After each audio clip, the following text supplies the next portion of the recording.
All right then, good afternoon everyone. My name is Mark Riley. I'm the VP of Web Services here at PracticeMadePerfect. In today's presentation, we're going to talk about building your online legal brand, and we're going to provide some useful tips and strategies to do that and develop your online presence as a lawyer.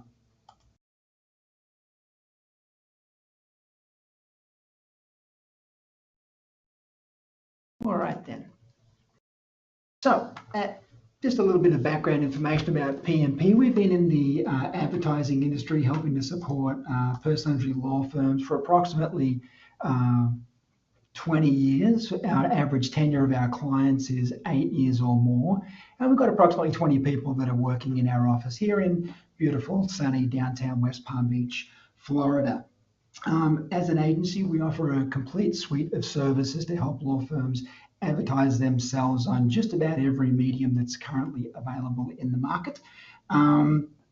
This presentation is going to be focused on the digital aspects. So in that instance, it would include website management, generative search optimization, SEO. We would look at paid search, YouTube, local services ads, paid social media, and things like that. Most importantly, from our perspective, is that we love generating a lot of leads, but we actually index on cases, on signed cases. So that's a sort of hallmark of our service, is that we understand what moves the needle, and that is how we measure ourselves and the efficacy of our services. All right then, so the agenda for this conversation is going to be, we're having a look at why your online brand actually matters. We're going to look at how we can position you to be the expert that your prospects trust, how to reach the right people that are looking for your services, and then we'll do a summary on sort of bringing it all together. All right then, so let's begin. Why your online brand matters. Well, first of all, first impressions actually happen online. They don't happen in your office. And recent data suggests that 76% of people that are searching, they're going online before they decide to make the decision to hire a lawyer. So essentially, they're using online to validate their decision-making process. So having a robust appearance online is critical, very, very important to how you're being perceived in the marketplace. And obviously, we want to position you so that you have a leading edge compared to your competition.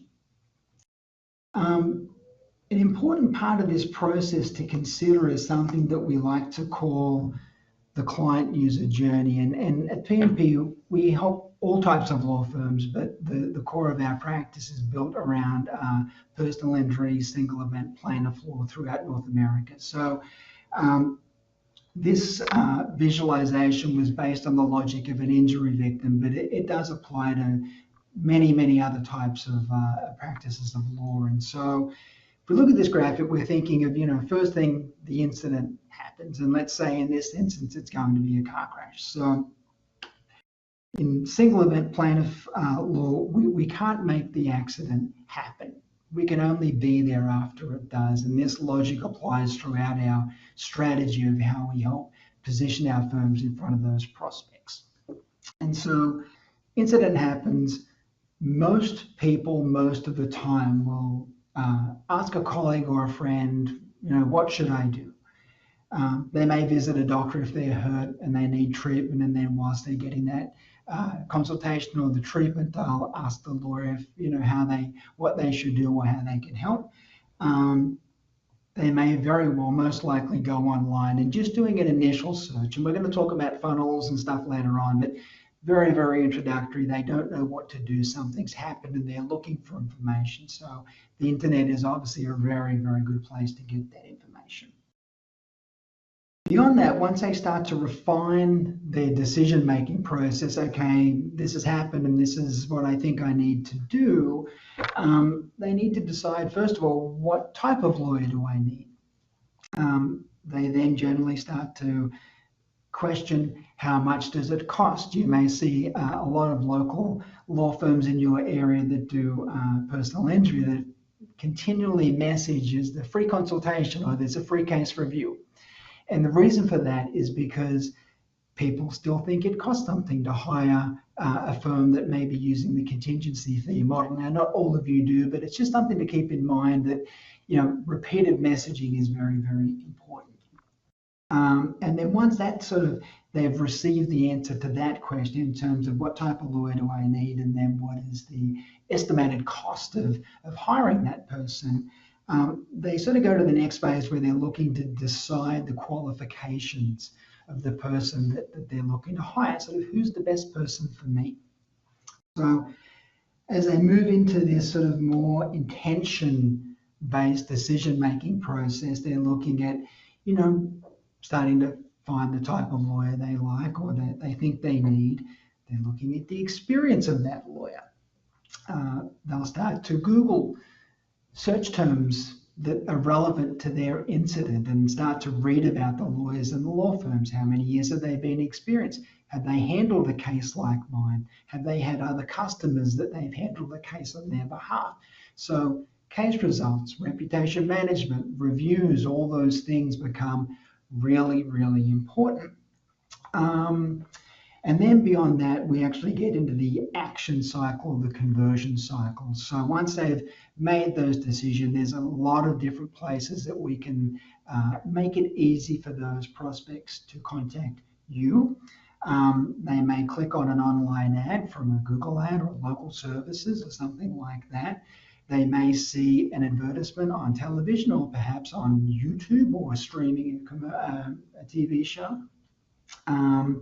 They may, go to, they may call and they may decide to have a meeting with you in advance or to learn more if you can help them. And ideally, eventually that leads down into the point of contact with that prospect where you get to meet them, or if you're doing DocuSign, you send out the information that you need to sign them up, and then the client selects an attorney and signs a retainer, and then you guys go and do what you do best. So during this point, there's lots and lots and lots of different touch points where we can put you in front of those people. Again, knowing that in most instances, we can't make the accident happen. We can only be there when it does. So that's why recency and repetition is very, very important. All right then, so again, I mentioned earlier on that we've got sort of a funnel that people generally go through as part of their decision-making process. And for the most part, it's really just three components. And there's a broad awareness play, which is at the very top. So again, incidents happen, I don't know what to do. And in terms of law firms, again, branding is very, very important. There will be a lot of searches for people that are looking for a specific service and aren't typing in the name of the firm, but there's, branding is, there are lots more searches for people that are looking for specific businesses. So the way we increase that awareness, or we get into that pool of applicants, is through some of the things you can see on this screen right now. Obviously, TV, broadcast, general visual media is very, very good. You'll notice there's CTV, that stands for connected TV. So think of streaming and all those types of things are in that. Obviously, billboards, radio are a great way of doing it as well. But on the digital piece of it, you'll start to see social media, paid social media specifically, is a great way to get a lot of eyeballs and awareness of who you are, what do you do, where you're located, as is YouTube, and both the paid component and the organic side of things. And then we look at more granular things like blogs and things like that. As people start to move down, again, they sort of know who you are and what you do, and now they know what they need. We get into the consideration phase, and this is where your choice of topics and the things that you have published on your website and on all of those channels begins to matter. Think TikTok, think YouTube, think Instagram.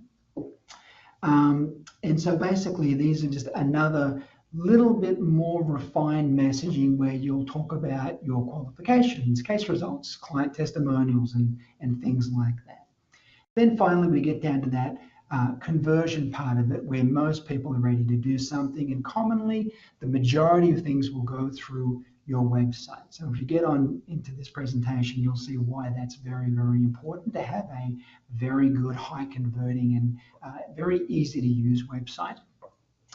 On the same topic, People may also contact you through a social media ad, and then this presentation will look at Meta because it has the greatest amount of reach. There's options for people to call directly from the ads and contact you through a form directly from the ads. And the same thing applies to paid search. So we'll talk about local services ads where they can contact you directly from the platforms, and pay-per-click where they can do either through your website or directly from the ad. So lots of different places where we can get your messaging in front of those people and to promote your services. All right then, so at P&P we have a very specific vision on this process, and we like to call it our proven process. And what we've done is we approach this with, if I have $1, what is the best way for me to spend that dollar and get the maximum rate of return from that investment? And what we've done is we've broken this into 4 different primary categories. And you'll see on this screen, we've got number 1 is the foundation. And I've been referencing website quite a bit at this point, and there's a reason for that, because all roads lead to your website. And so it's very, very important to have a very easy to use website, a very fast loading website, and something that conveys your experience very, very easily.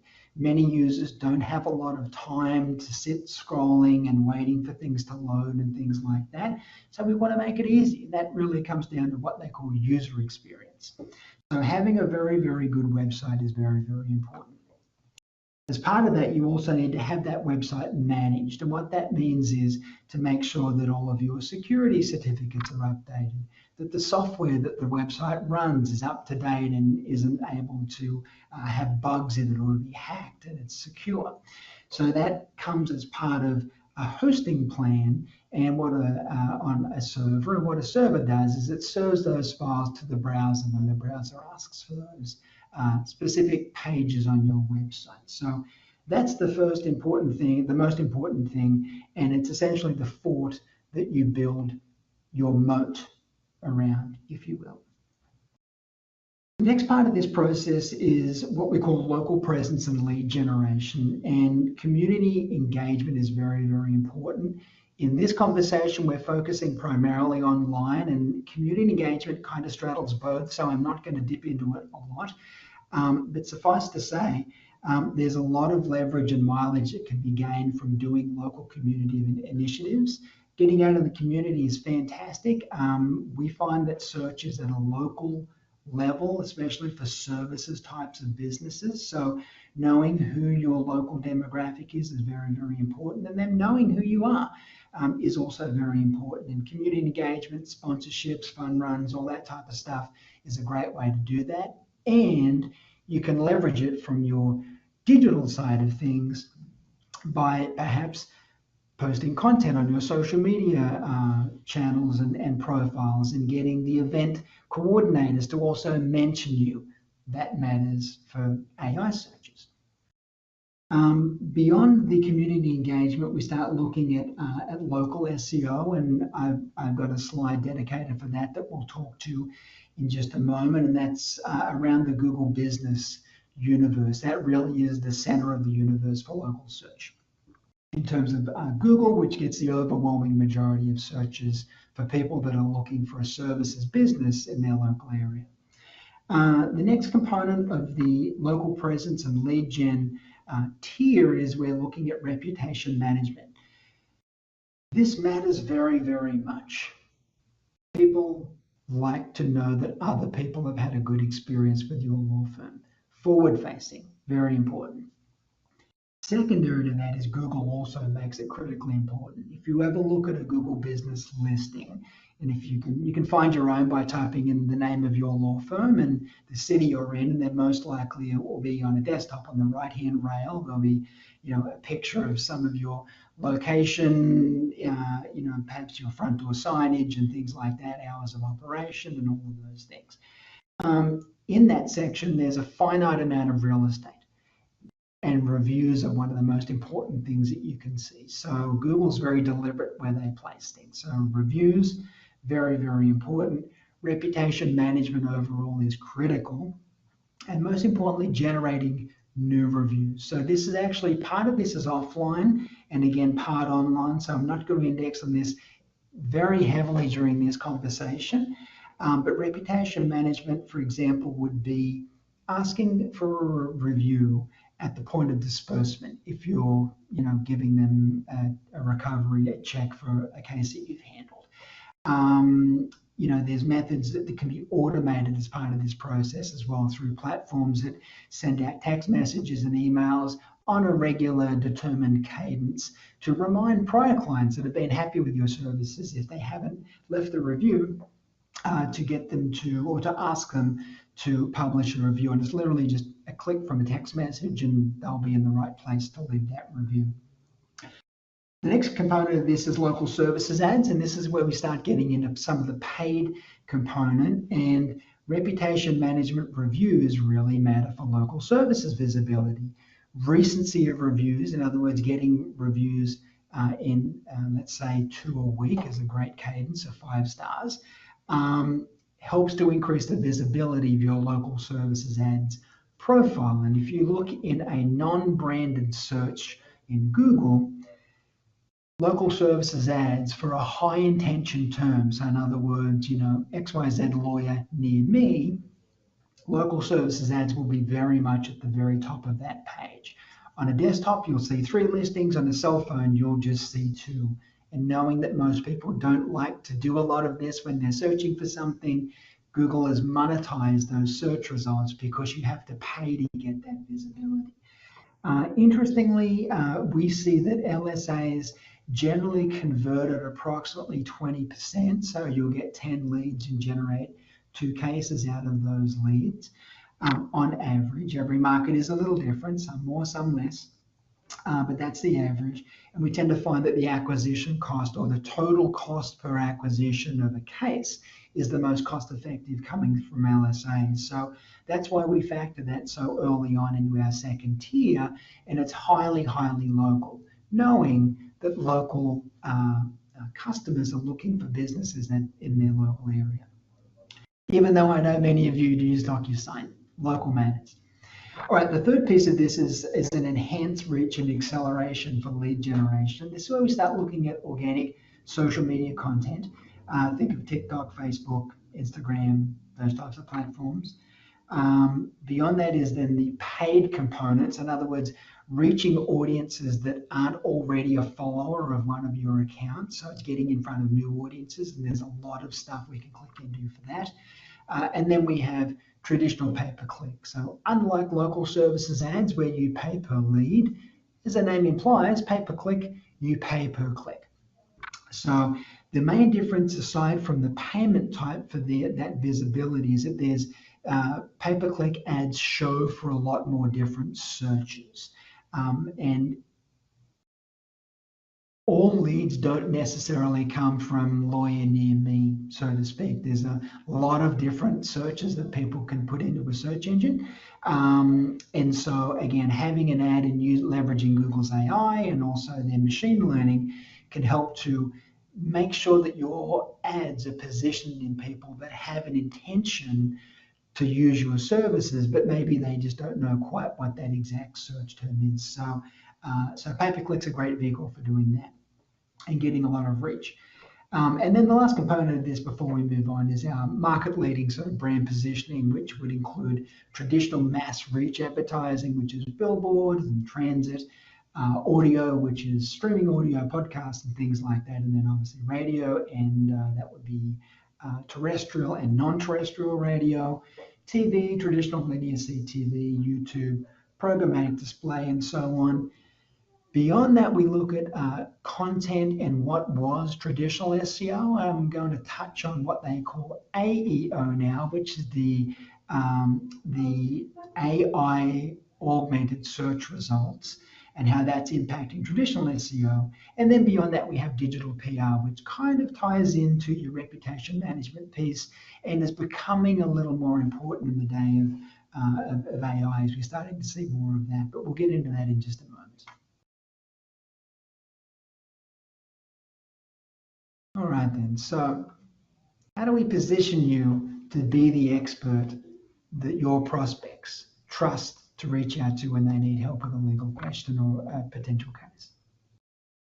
All right then, so where we begin is I'd like to click into generative search, because more and more platforms are using AI, and obviously if you've been to Google recently or used ChatGPT, a lot of questions get answered by those generative search engines. So very, very important to keep that in mind. And why that matters in terms of blogging and blog content is that many of those blog topics are now being answered at the sort of awareness top level of the funnel by those generative search results.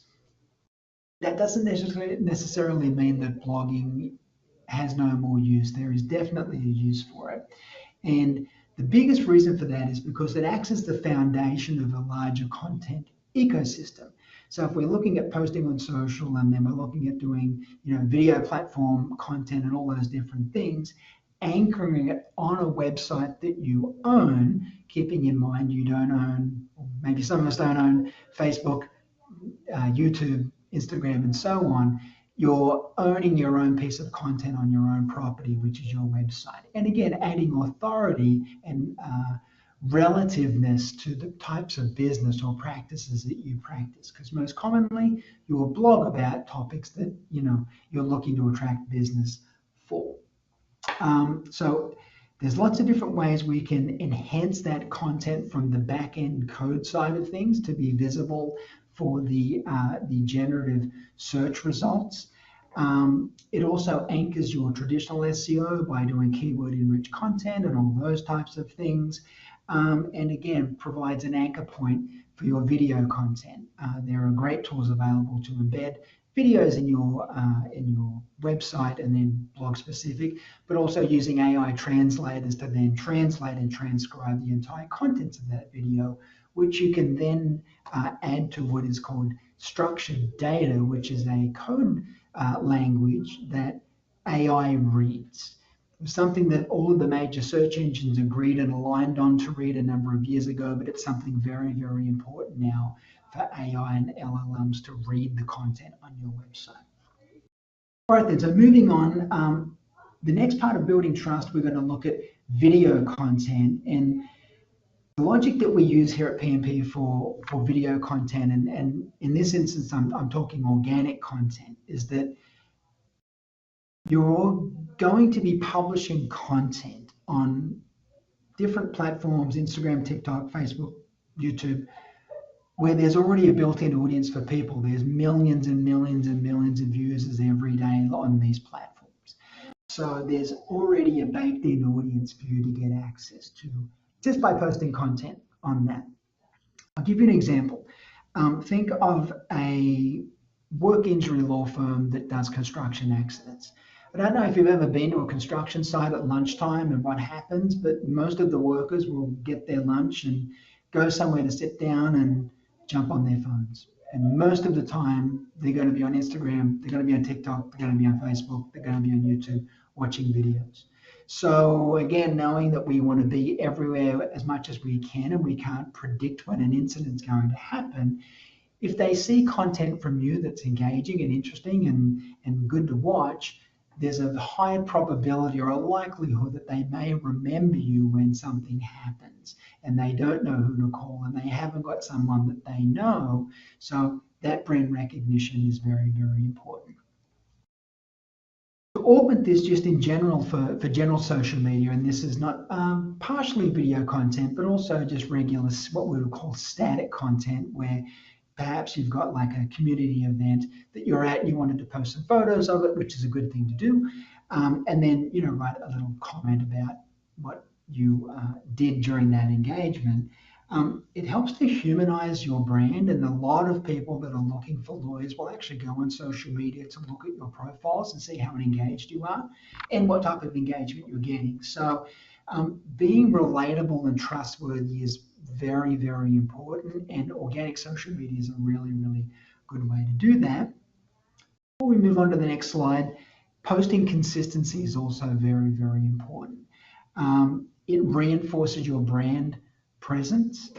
and it helps to keep you top of mind. So again, if you've got interesting video content going on, or perhaps you've got a contest giveaway or something that you've got going on your Facebook page or whatever it may be, it helps to signal to prospects that this is what you do, you're engaged in what you do, you love what you do, and that you're reliable, you're approachable, and you're most able to help that person for what they're looking to do. So some interesting, useful ideas to help keep your brand top of mind using omni-channel platforms that you can do yourself. If you have an agency doing this, some of the recommendations we have here, you can pressure test to see if they're doing them for you. But if not, obviously give them, we'd be happy to have a conversation with you about them. That if you're doing it yourself, these are all things that you can be doing, not necessarily having to pay an agency or someone else to do it if you have the bandwidth in your schedule to do that. All right, then I'd like to just talk about briefly, we've talked a little bit about AI and some things. Authorship is something that's very, very important in language, large language models. And to a degree for traditional SEO, the example that we've got on our screen here is, you'll notice where we've highlighted down the bottom that this is an example of a blog on a website. And on the version on the left, we've got who it was written by, which would be lawyer credentials. And then a short sentence about what that person does, or perhaps some of their capabilities and credibility.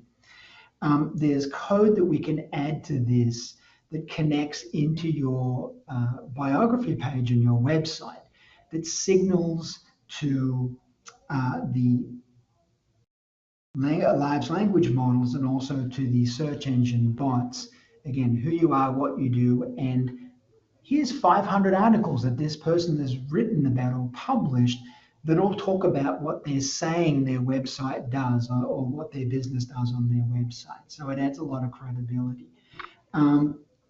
Authorship, as we begin to look at concentric circles, is very important. So think of getting a mention for, if you're, for example, if you're a firm that advertises on television, leveraging some of your local TV connections to perhaps become a subject matter expert on what you do. So if they have a news story and they can contact you for a quote about it or an opinion, that's a great relationship to develop. There may be an opportunity there to have spin-off content. Perhaps they reference you in their social media channels and then mention you in that channel.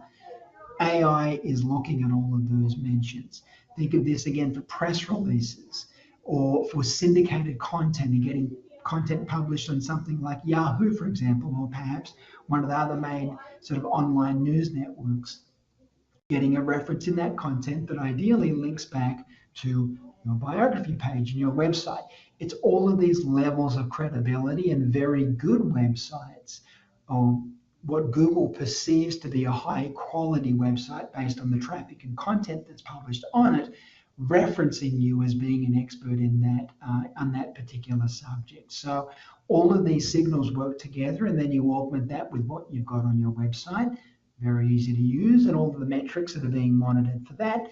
You then look at all of your social media posts that you've got going on and all the engagement, and eventually it all portrays you as being what you are, which is a subject matter in the industry you're in the vertical you're in the local market that you're in. So when someone's looking for you, it's most likely that the AI search results may reference you as a source in those generated results, and it may also be where someone is looking to do a keyword search, that if you're getting enough votes or references coming in that you're perceived as very, very authoritative in what you do, that you'll be listed very highly in those search results by Google, because ultimately Google's job is to provide, especially from the organic side of things, is to provide what it believes is the best business to help the person that's entered the question into the search engine. Hopefully that resonates with you, but if it's something that you're not doing on your websites, definitely look at the authorship on your blogs, and then you should be able to programmatically roll that out. People, now I'm going to talk about a few different things, and this is going to be a lot of practical tips that we employ for the firm firms that we represent, but also looking at some of the tips that you can do yourself, should you not be able to, have an agency or someone else doing it on your behalf. All right then, so let's look at local optimization. This sort of goes into the Google Business ecosystem that I mentioned really early in this piece. So Google Business is really the center of local SEO. I mentioned that there's very specific things that Google publishes and makes available to publish. You need to take advantage of all of those fields where it's practical in your business profile. So the first thing is first of all, you need one. You need to claim the profile. There's a verification process that validates your business is actually in the physical location. These days, it's a calendar event with a Google rep, and you'll need a video, and you need to walk through your premises just to show them that it's real. Second of all, you also need to include information that we call the NAP, which is an acronym for name, address, and phone numbers. So that means there's sections in the profile that you can build out that allow you to list the hours of operation, the services that you offer. You can also publish questions and answers and have prospects or people that may like to ask a question, and there's a platform where you can answer that question through your Google Business profile. You can also publish content on your Google Business profile. For example, say you have a social media post about a community engagement event. That's great content for your Google Business profile because it's a local event that you're doing locally. And obviously, Google Business is about your local location. So if you're in that section of Google Business, there's a 1,500 character limit in terms of what you can publish per post. And it's a great way to add in geographic references and things like that to, again, further cement your business in your local area. Going beyond that, images are also very important. We geotag images here at PMP, which is a way of adding the latitude, longitude into the images. There's not as much weight of that on that strategy in 2025, but it's still somewhat relevant. So if I were recommending do it or don't do it, I would do it because SEO is largely ticking a lot of the right boxes. And it definitely does help to identify where an image is based around. Next, beyond that, I mentioned the acronym NAP, name, address, phone number, and it's very important that any other listings that you have of your business on the internet emulate exactly what that is on your Google Business profile. So there are many, many, many law directories and many, many other local business directories to get your business published in, and they're what we call citations. So these are opportunities for us to publish, again, your name, address, phone number, hours of operation, your website domain, or perhaps a specific page on your website, provided it matches what's on the Google Business profile, posting more images, and all those types of things. So having that be consistent from domain to domain and all these different directories and sites that you're publishing that name, address, phone number on is very important. Local citations, again, is really an augment to what I just mentioned. Some of the higher authority ones are the BBB, Chamber of Commerce, sort of to give you an idea of what they are. If you need a list of the top 20, by all means, reach out to me and I'll be happy to get it to you. Some of these are pay to play, others are free. Sometimes when there's errors, the webmasters appreciate being notified that there's errors because they want their websites to be accurate. So there's lots of different ways you can skin it. But again, consistency and synchronization is very, very important. Again, looking at optimizing these Google Business profiles, reviews, can't stress it enough, it's real world validation in a digital environment. So very, very important. Ideally, when someone publishes a review, they write in there, thank you for helping me with my XYZ case type in city name. Sometimes that isn't possible for them to do that, and every situation is unique, and I can appreciate that. So a way, obviously we want to get the review first of all, but the way around that is you can respond to the reviews, and you want to be responding very, very promptly, as in ideally less than a day in this instance. And in that response, you can then include the service that you help them with and also the city location that you help them with that in.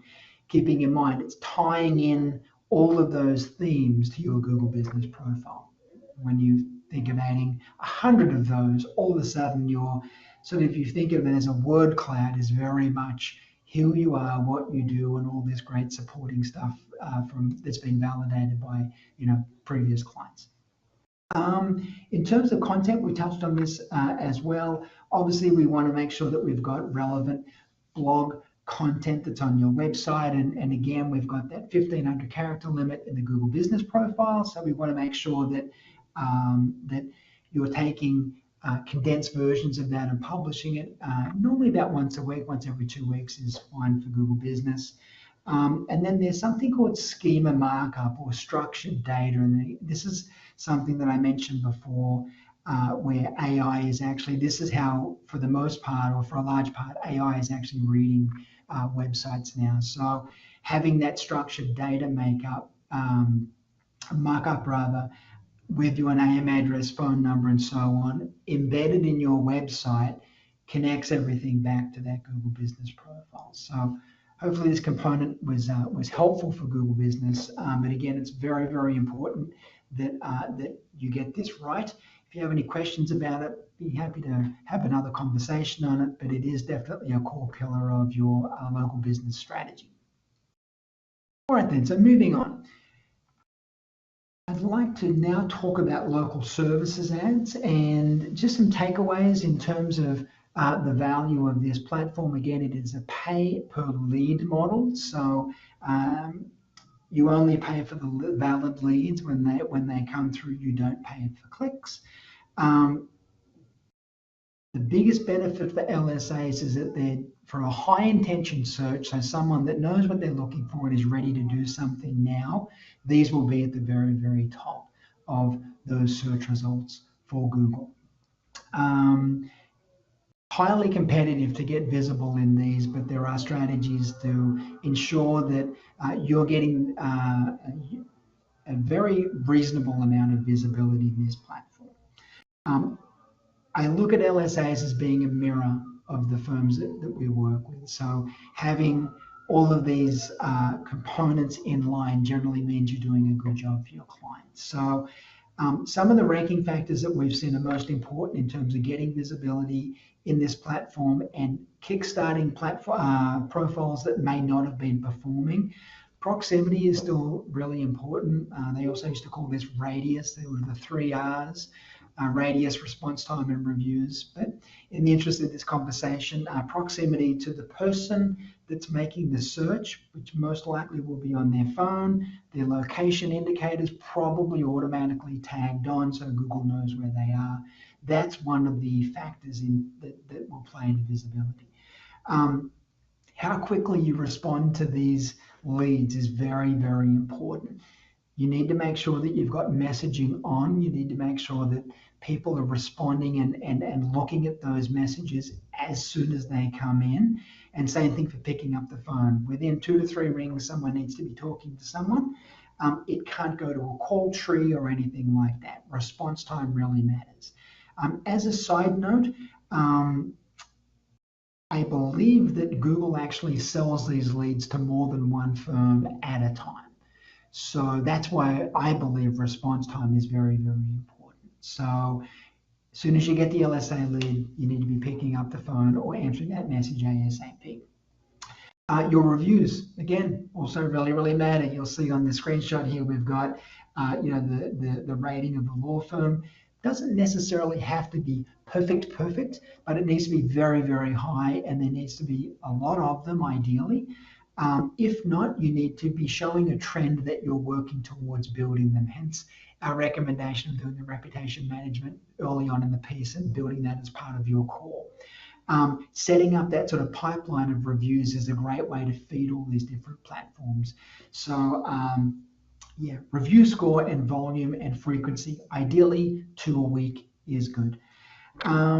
Beyond that, actually, once you've secured the lead, you need to be going into the platforms or having your agency go into the platforms and updating the actual lead itself. There's fields that we can add into the lead that score the lead, and we can also add things like the name of the person, details, and then eventually it unlocks their email address as well. So doing that helps again to validate Google, wherever this search came from, was it a good lead or not? If it is for this particular account and they say, yes, we need to do more to get more of those, and that's what the AI is using. So very important. And then obviously budget is actually something else that does matter. You can't just buy pure visibility in local services ads. All of these other factors also come into play. However, budget is definitely something. So you need to have an idea of what that looks like in your market, and a local agency should be able to give you an idea of what that looks like. I know from our side of things, we're nationwide, so we see some markets it's $175 a lead for personal injury. In other markets, it's almost $500.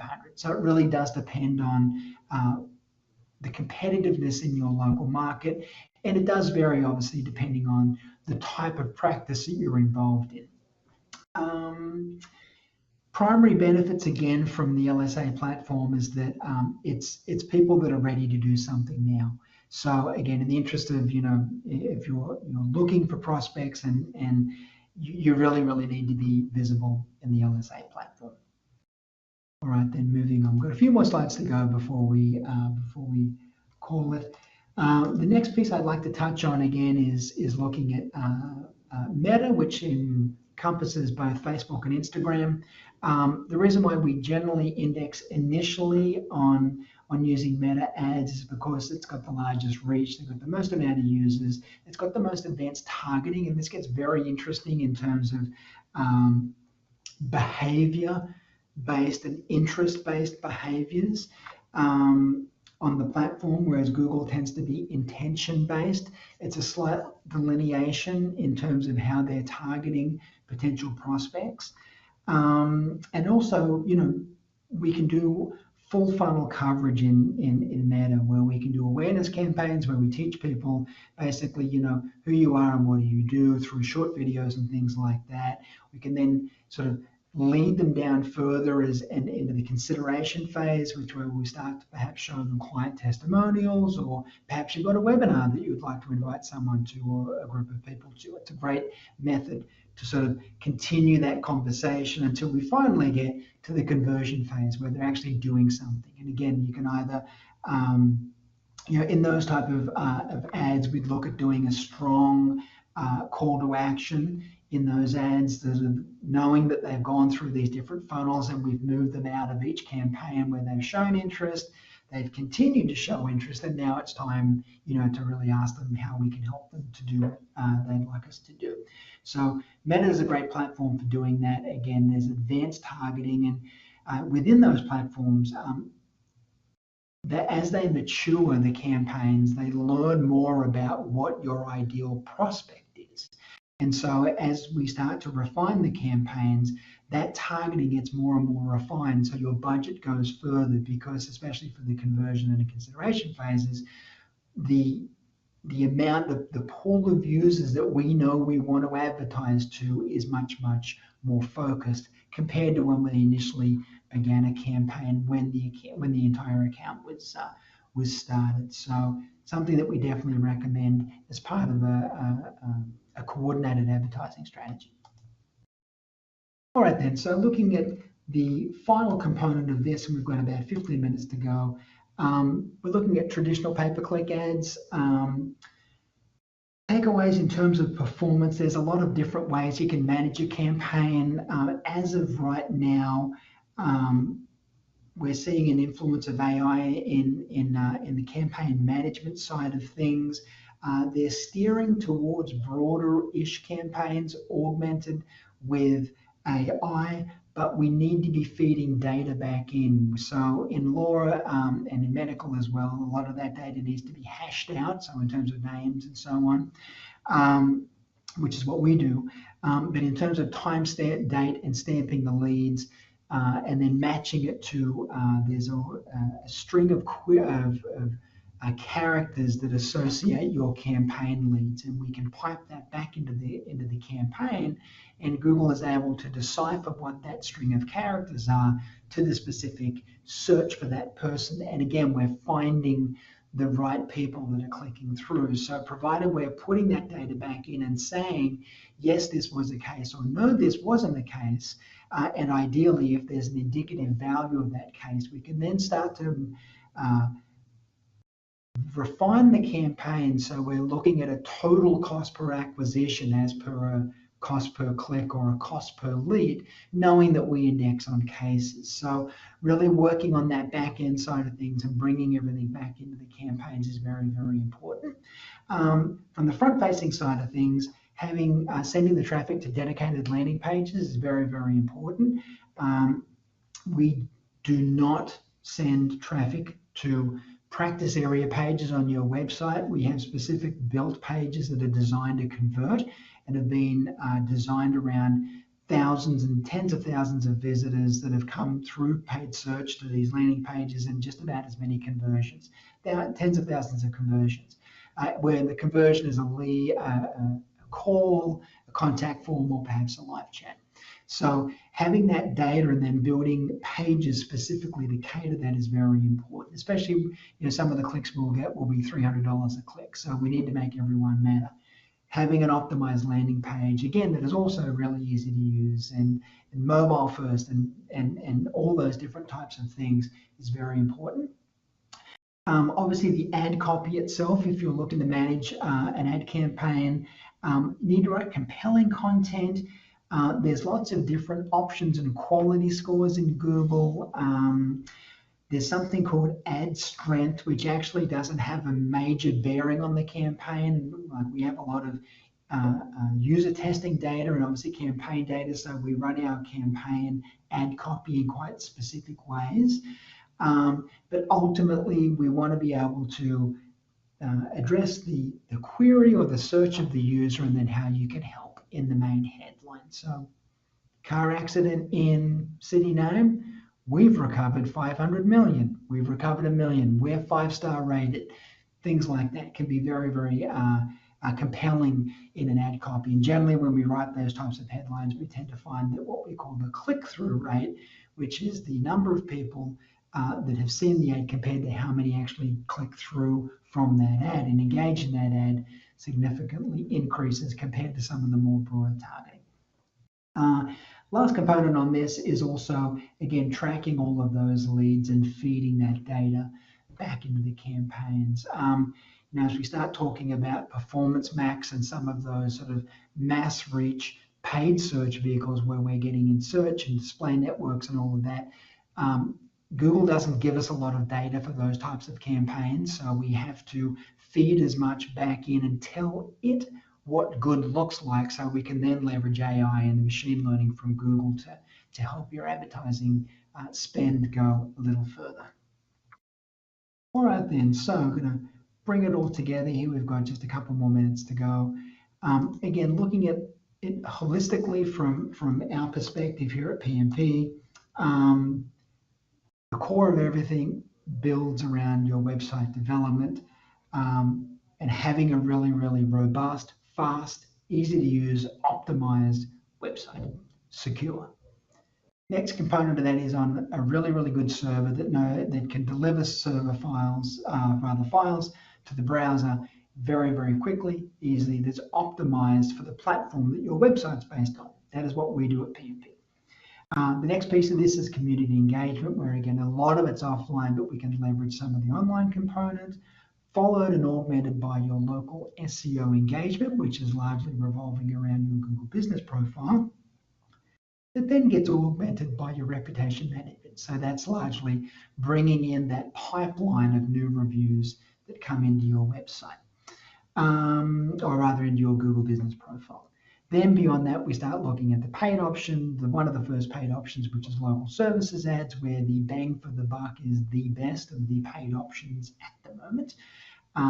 Augmenting by organic social media content, then leveraging paid social media content, and then rounding it out with traditional pay-per-click. So generally within This block is a very robust omni-channel advertising strategy where you're focusing online. And then there's a lot of other things that we can get onto later. But in terms of, I have $1, what is the most effective way to extract the most revenue from that dollar? We believe that this is the most effective way to do that. So I hope this has been an informative presentation. If you have any questions, again, we do this all day, every day, and we've done it for a long time. So we love to have an opportunity to learn and how we can help your business and tailor a marketing solution to suit your specific business and help you grow into the firm that you'd like to be. Thank you so much. As stated during the beginning of this presentation, the link to initiate the certificate process will be displayed momentarily. MyLawCLE would like to thank you for your participation in today's presentation.